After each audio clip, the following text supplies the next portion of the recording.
Have you ever felt like no matter what you do or how much you give, people are always leaving you? Do you feel like you're overlooked, forgotten, abandoned, even replaced? Then you're not alone. You've come to the right place. On this podcast today, we're going to talk about what we can do as women over the age of 40 when it seems like we have been abandoned, we have been left. We want to find ways in which we can rebuild our lives and start over. I want to let you know today, it's not your fault. You're still worth it.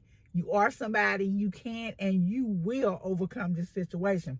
I'm not going to waste your time because here on Hey Sister by Two Cute Sister, I like for us to be our best selves. We are moving from a poverty mindset. We're moving from a victim mindset, a mindset of lack, into a mindset of growth, prosperity, and we are empowering ourselves. We're moving towards positivity. And so I'm not going to waste your time. We're going to get right into this podcast.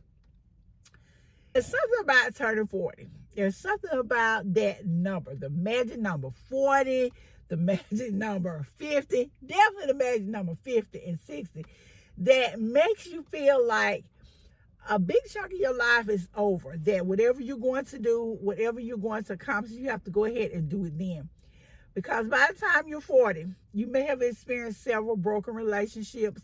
You may have experienced friendships that have faded away or been lost. You may have found family members who have hurt you or who have moved on or have wounds that have never fully healed. Unfortunately, there may have been some deaths that left you feeling lost and alone. And you may have even experienced divorce, separation, or just actual abandonment.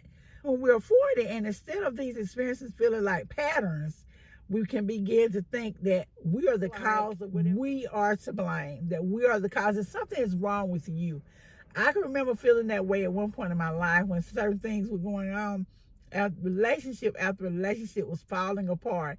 And I kept saying, what is wrong with me? Fortunately for many of us, the more we chase validation, the more we try to get this person to love us, the more we give, the less likely they are to give us the love in which we are seeking. They're no longer devoted to us. They no longer care about how we feel. We have to learn to say, I'm putting me first. And one of the best sayings I used to have all the time was, I love you, but I love myself too much to allow you to do this to me.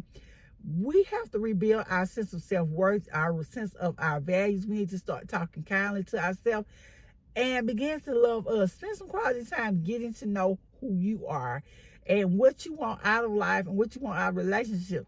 Set clear boundaries without feeling guilty. Walk away from anything that doesn't feel like it is serving you, anything that feels one-sided. Let it go. You have to become the person who stays, the person who shows up, the person who supports for yourself. Be, no matter who you are or what age you are, you can start over. You can begin again. You are not being abandoned because you are unworthy. You are worthy. And it's not your fault. You are feeling abandoned because of wounds that have not yet healed. I'm going to tell you a story. I have a friend, and she listening. Dear, I apologize, but I must share. So she called on the phone frantic, and she's done this quite often over the years. She's complaining about this relationship she's in, and she wanted to tell me about all the things this guy was doing wrong and how she's so hurt. In the midst of that, she went back to a familiar story. She wanted to stop and tell me about the first guy that she had, about how he had mistreated her and how he had cheated on her and walked all over her, even though she thought he was the one she was going to marry. And he left her, and she just wasn't going to stand for it again. And I had to interrupt her at this point. I said, excuse me, can I ask you something? She was, you're not listening to me. You're not listening to me. Baby, I am listening to you, but you're not listening to me. At this point, it's not about what the other guy did to you. You're judging the new man off of the old man. You're expecting the new man to live up to the expectations you had for the old man. You're trying to ensure that he doesn't do what the old man did. And so because of that, anytime he does even the slightest thing, you're all over. You're all up in arms, in your mind, in your everything, trying to figure out what's going on and what you need to do in order to start. I said, baby, what do you really want? She said, I want to know what's going on. I want to know, I want to know. I said, that's not what you really want. And she said, yes, it is. Yes, it is. I said, no, let's be honest. Let's have a real heart-to-heart at this point. What you really want is to have a perfect relationship, or have a good relationship with somebody who loves and respects you, who treats you nice. And she stopped for a second. She said, you know what, you're right. I said, I've been trying to tell you that while we're wasting time talking about your ex, your first love, we need to be figuring out what's going on with this relationship and what you can do.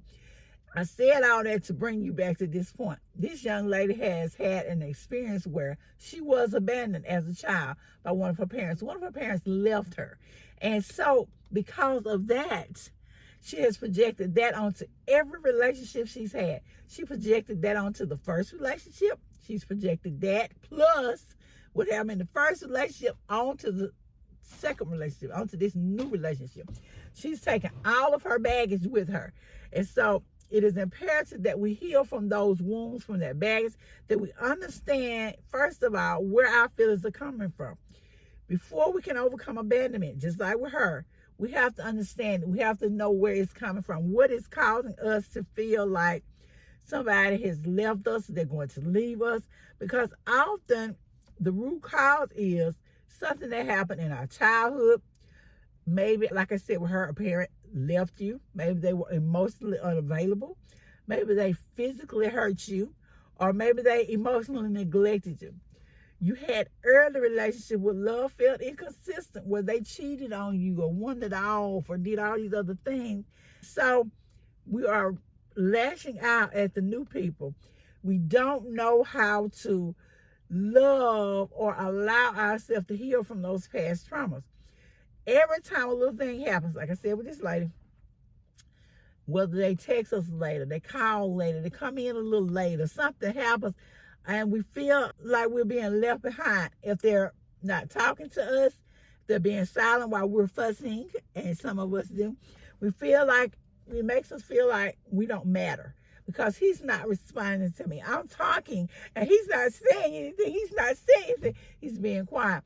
He's being quiet because you shut him down, because he feels like you're not going to listen to anything he has to say anyway. That is not what it is. We have to heal those old hurts.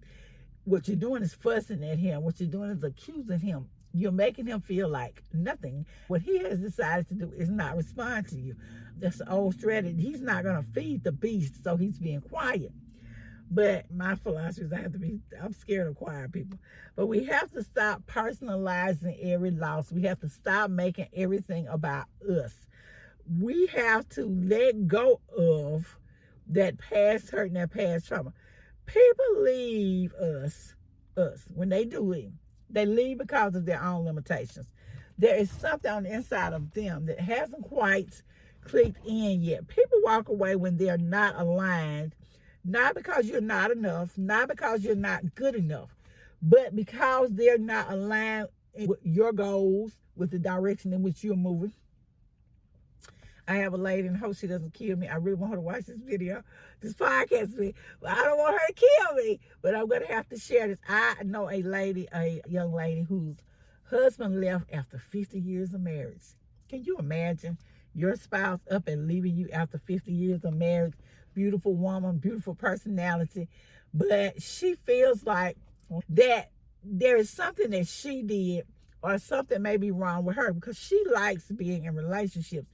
But there's nothing wrong with her. I want her to know, and I want you to know, that you are worthy. You're worth it. It's nothing that you did. He is not aligned with where you're going. The old you that was married 50 years ago have changed into something else. And so he has moved on, and you have to move on. And I can see her looking back nostalgically at other couples as they're sitting, or they're there, and she wants that love again. And yeah, we all want to feel love, but it's gone. And we are not to begrudge the years that we lost. And when I say that, I mean, in all that time that she spent with him, in that 50 years, there were children born. There were good times. There were memories made that were worth holding on to. Not everything was bad. So we can't be to the point where we just focus only on the bad that person's just not aligned to us anymore. Unless you know you have a spouse or somebody that was beating you or doing something that was absolutely wrong. We have to let them go and we have to move on. We can't be mad with them.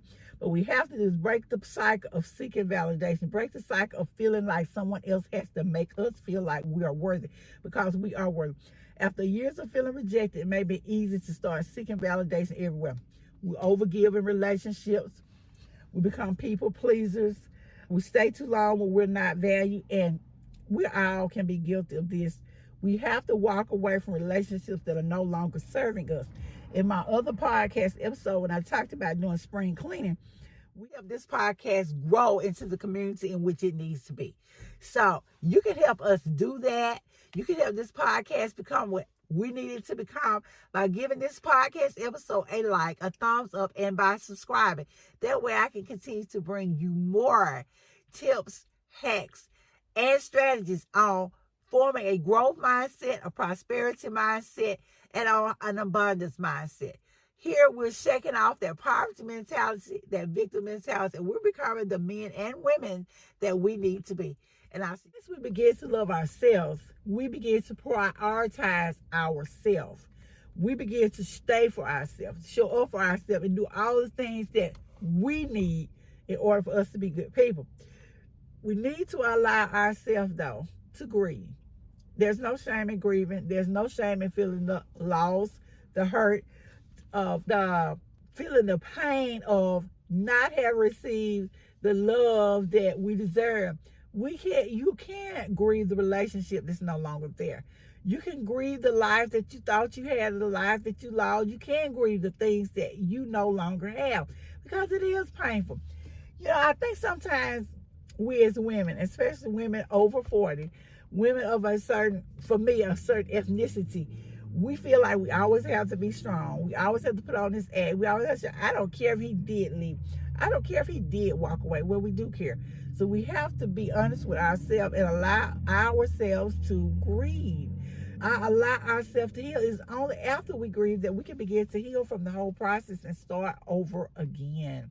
As I bring this podcast to a close, I would like to say we have to let there be closure. We have to let there be closure to the relationship. Let it go. I used to always sing that song from Frozen, Let It Go. You have to let it go. You have to let go of those dreams. You have to let go of feeling like you didn't do what you should have done, or he didn't do this. You have to release it. You have to release it. You have to release him and prioritize yourself, because at this point, remember, you've grieved it. And now we're going to experience the closure of having let that relationship go, having moved on and done what we need to do. We're letting it go. We're calling for closure. I thank you guys so much for listening. This has been LaWanda Sears with Hey Sister by Two Cute Sister, talking about how we can get over abandonment and move forward with our lives and build stronger and bigger futures for ourselves, even though we're women and even though we're over 40. We can begin again, we can heal, and we can be our best selves.